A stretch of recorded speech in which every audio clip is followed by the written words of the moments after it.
So for about 30 years, I guess, I've been telling people about the dangers of snorting political power through the medium of finely ground up children's futures known as fiat currency, which is currently, of course, swallowing up Greece, tomorrow Puerto Rico, the day after that the euro, the day after that, well, pretty much the Western crap, type whatever you want into your own bank account economy as a whole.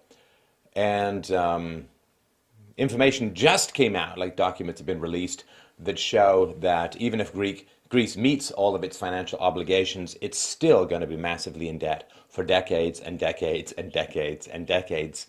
And so it's completely unworkable, it's completely unsustainable, as has been known. I did a show 5.5 years ago in 2010 with Max Kaiser about this, and this has been seen coming by anybody with non-statist cataracts in their eyeballs for as long as this fantasy has been going, which is about 2,500 years. It's not really good to put a country into a situation of unsustainable debt. For those who don't remember, the Treaty of Versailles, where the Allies put Germany under the boot of debt for what was going to be decades. This was, of course, in 1918, 1919. Germany was still going to be paying off its war debt into the 1980s. Instead, they hyperinflated their currency, destroyed the middle class, created a power vacuum filled by one mustachioed Austrian. And hey, look at that. You're getting paid in bullets, which is what generally happens when you strangle a population through debt. Now, of course, there's lots of people on the internet who are saying, you see, those nasty bankers are enslaving the poor, innocent Greeks. And I don't think anyone held a gun to their head and told them to take all this money. So Greece spent, nobody really knows, between 10 and $15 billion on the 2004 Athens Olympics. And this is on a population of 10 to 11 million people. So $1,300, $1,400, $1,500 per person for those Olympic Games, wherein a lot of people run in circles under a hot sun and then virtually collapse from exhaustion. Not an unapt metaphor for what's going on in Greece at the moment. Of the 22 giant stadiums and structures built to house the 2004 Athens Olympics, 21 of them are currently unused. The rest of them wonderful places for weeds to grow. And this is to celebrate. It would have been way better. See, we spend less money on the facilities, go back to the original Greek games, which was naked, oiled guys throwing javelins in the air. Play that back in slow motion. At least you're going to get the gay demographic and, of course, the shallow woman demographic tuning in to enjoy the spectacle. But instead, they just set money on fire for the sake of 2 weeks or 3 weeks of games. And that is just wretched. Now, so for Greece, this is a view for the rest of the world, of course. So you're a heroin addict and your best friend is currently in hospital in intensive care on the critical list because he just OD'd on the same stuff that you're injecting into your veins. This is generally a wake-up call. We can use the example of Greece to wake ourselves up to the dangers of pretending that we can live forever off imaginary money, or that borrowing creates debt, or that money printing creates wealth. This is, of course, an ancient illusion that goes all the way back to Greece and, of course, ancient Rome and the inflation of the late empire, when the value of copper, silver, and gold coins was eaten away with basically metallic currency dumping of junk into the coins to pay for warfare and welfare. Well, at least we've learned that lesson in the intervening 2,000 years. So yeah, you're an addict, your best friend is clinging to life after just ODing, and this can, of course, be a wake-up call, and we can serve Greeks' idiocy and greed and self-deception by learning from that lesson. I'm not holding my breath, having done this for 30 years and only seen it accelerate, but there are some lessons to be taken from Greece. Number one, if whoever can sell you an illusion will own you, especially if it's a foundational illusion, like nationalism, pride, care for the poor by borrowing money, which is simply deferring further poverty disasters into the future, or if they can get you to believe in some supernatural sky ghost or whatever, then they own your ass. if you allow people to talk you into the impossible, the irrational, the anti-rational, the illusory, then they own you because you become addicted to those illusions. What we snort is the satanic dreams fed to us by those in power. What we become addicted to is using the government to shield us from reality, to shield us from consequences, to shield us from mathematics and basic mathematics. We're not talking vector calculus, who always sounds like a Bond villain. Ah, vector calculus. I used to know a man named vector calculus. But we use the government to shield us from reality, and whenever you turn away from reality, you become addicted to that which is the shield against reality, and this is what is occurring. But we don't have to have it that way. Another great illusion pointed out by Greece at the moment is, hey, remember that money that you put into the bank?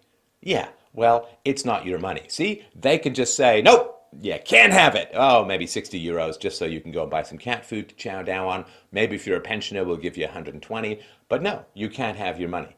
And this is a great wake-up call. Of course, banks are complete nonsense in the modern age. They're designed to give you a tiny return on interest, which you need because of inflation, which you need because of the money printing, which often goes to the banks to give you the tiny pittance. Anyway, you get the cycle.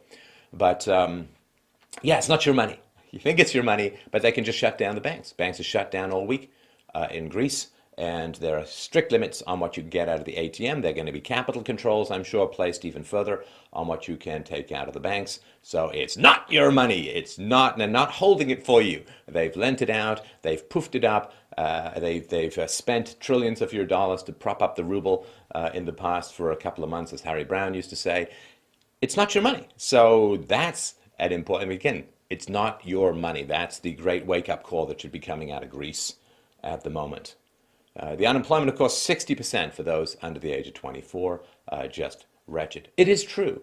It is true, of course, that the old, those who are retired, not always the same category in Greece, where you can retire as a lifeguard in your late 40s. But it's true that the old are going to suffer when the economy begins to unravel as the result of hyper-borrowing and hyper-spending and hyper-money printing. Well, less money printing now that they're under the restriction of the euro. But that's, okay, well, sorry. But, you know, in the past, it's always been the young who have to suffer when the economy teeters on the edge of collapse, because that's when wars start. And so, yeah, the old are going to have to cut back on their calories, but that's okay. Because in the past, tens of millions of the young in these kinds of situations had to, say, cut back on the rest of their whole fucking lifespan. So I think it's not too bad to ask for these kinds of sacrifices to be made by the retirees. Because, of course, the retirees were voting for all this crap before some of these young people were even born. And as I learned from the old when I was young, you don't study for the test, you get an F. Actions have consequences. Wake up, own up, accept that actions have consequences. In 2012, the number of employed people in Greece was 3.8 million. And of course, we use the word employed very loosely, since a lot of them were working for the government, which is working against actual employment. But the number of officially employed people in Greece was 3.8 million people. The pensioners and the unemployed totaled 4.1 million people. See, 3.8 million people went to government school. 3.8 million less than 4.1 million. So you've got a population of 11 million, 3.8 million are working, 4.1 million are unemployed or pensioners. See, that can't be brain surgery to figure out. That is not a sustainable situation. See, if you go to the doctor with a tumor that's bigger than you are, it might not be the easiest recovery known to man. That's just something to keep in mind. You've got a wheelbarrow to take your tumor into the doctor with, and it weighs more than you do. It's not going to be very easy from there. And of course, this is a country with a fertility rate of 1.4 per couple, far below the 2.1 needed even to maintain the population. So the reality is, Greeks, please don't embarrass yourself. Please don't pretend to be surprised. You guys gave us democracy, logic, reason, empiricism, the basis of the scientific method, all kinds of wonderful intellectual genius throughout the ages. Please don't pretend as a population to be confused by math that my 6-year-old daughter can handle with ease, as she did when I went over these numbers with her. So please don't pretend to be confused by this. You're just embarrassing yourself. Everybody else saw this coming. Everybody else with any brains screamed that this was coming. The fact that it's here now, okay, you got to do a reset. I've put in my last video what I would do were I in charge with Greece. But you really, really have to stop running to all of these people who are just somehow promising to keep you away from reality. It's not going to happen. There's nobody who can promise you to reverse or repeal the laws of mathematics and physics. You know, if you've put on 20 pounds, there's no point voting for a politician who promises to dial down gravity so you'll feel a lot lighter. I mean, that's madness. And politicians have a lot of power. They have a lot of guns. They can put a lot of people in jail. They can create a lot of money out of thin air. What they cannot do is repeal math. They cannot make 2 and 2 equal 5. And if you're hoping that you can vote for someone like the current leftist lunatics, if you're hoping that somehow you can get someone to bring magical unicorns of gold to solve your problems, you are deranged and madness. So please don't pretend to be surprised. Now, the last thing I wanted to mention is a guy wrote about a video I did recently where I talked about the need to confront people with these uncomfortable truths. He wrote, he said, I kind of get what you're saying, that you're essentially a coward if you don't engage in political or religious debate. But people realize that by doing so, you may jeopardize your relationship with a friend, potential friend, or a family member. So it just ain't worth it. And I have to agree. Well, how's that working out for Greece? Greece avoided essential conversations about the nature of freedom, personal responsibility, property rights, integrity, money printing. I mean, everybody has known for years and years and years that Greece falsified its records, lied, cheated, defrauded the rest of Europe to get into the European Union. Did anyone have a crisis of conscience about that? Did everyone say, whoa, this is really not good. We are way out of reality here. If we're doing as a country that which would get you thrown in jail as an individual, well, it's kind of the definition of a country. But even in the mainstream, that was off the charts as far as using the Sopranos to wedge your way into a bigger economic pie.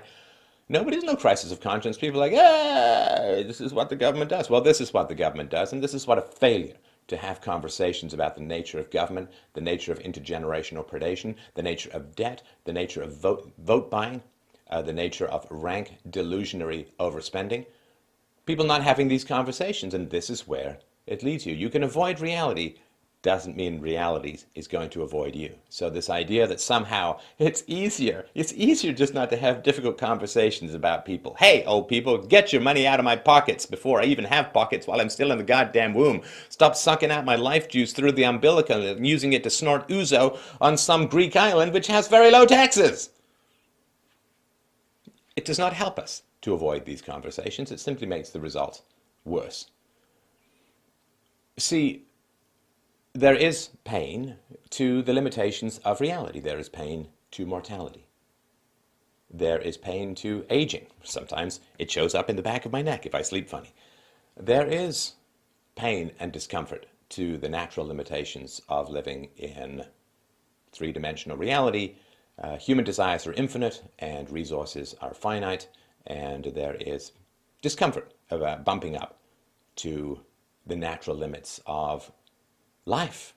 I used to be able to eat a candy bar a day. I haven't done that in probably 10 or 15 years.